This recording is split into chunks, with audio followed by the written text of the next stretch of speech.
এইমাত্র পাওয়া আবহাওয়ার বিশেষ গুরুত্বপূর্ণ খবর। হু হু করে নামছে তাপমাত্রা। কুয়াশার দাপট জেলায় জেলায়। বাংলার কোথায় কোথায় বৃষ্টি আর কোথায় কোথায় কুয়াশার দাপট বাড়বে এবং বাংলার কোন কোন জেলায় ফের বৃষ্টির সম্ভাবনা তৈরি হয়েছে কি জানাচ্ছে আবহাওয়া অধিদপ্তর এবং কেমন থাকবে বাংলাদেশ সহ কলকাতা, উত্তরবঙ্গ, দক্ষিণবঙ্গের আবহাওয়া।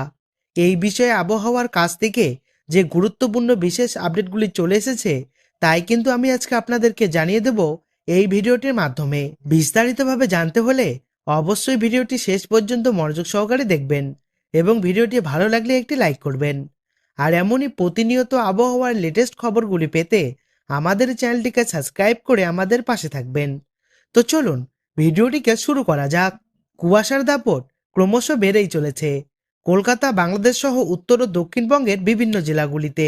আবহাওয়া দপ্তর জানিয়েছে বেলা বাড়লে কুয়াশা কমলেও চলবে হালকা মেঘ ও রৌদ্রের খেলা। তবে আগামী রবিবার পর্যন্ত বৃষ্টির তেমন কোনো পূর্বাভাস নেই। দক্ষিণবঙ্গের জেলাগুলিতে তাপমাত্রা হ্রাসের পূর্বাভাস দিয়েছে আবহাওয়া অধিদপ্তর। তবে উত্তরবঙ্গের দার্জিলিং ও কালিম্পংয়ে হালকা বৃষ্টি হতে পারে। এছাড়াও বাকি জেলাগুলির আবহাওয়া পরিষ্কার থাকবে, তবে বিভিন্ন জেলায় চলবে কুয়াশার দাপট। এখানেই শেষ নয়, আগামী 31 তারিখ পর্যন্ত ঝড় বৃষ্টির পূর্বাভাস দিয়েছে আবহাওয়াবিদরা। এদিকে গতকাল হালকা বৃষ্টির সঙ্গে বিভিন্ন জেলায় তাপমাত্রা আরও কিছুটা কমেছে শৈত্যপ্রবাহের আর্দ্রতা। তবে বৃষ্টি কেটে যাওয়ায় রংপুর ও রাজশাহী বিভাগ সহ সারা দেশে বিভিন্ন অঞ্চলে শৈত্যপ্রবাহ শুরু হতে পারে। আগামী সপ্তাহের শেষের দিকে ফের বৃষ্টি হতে পারে।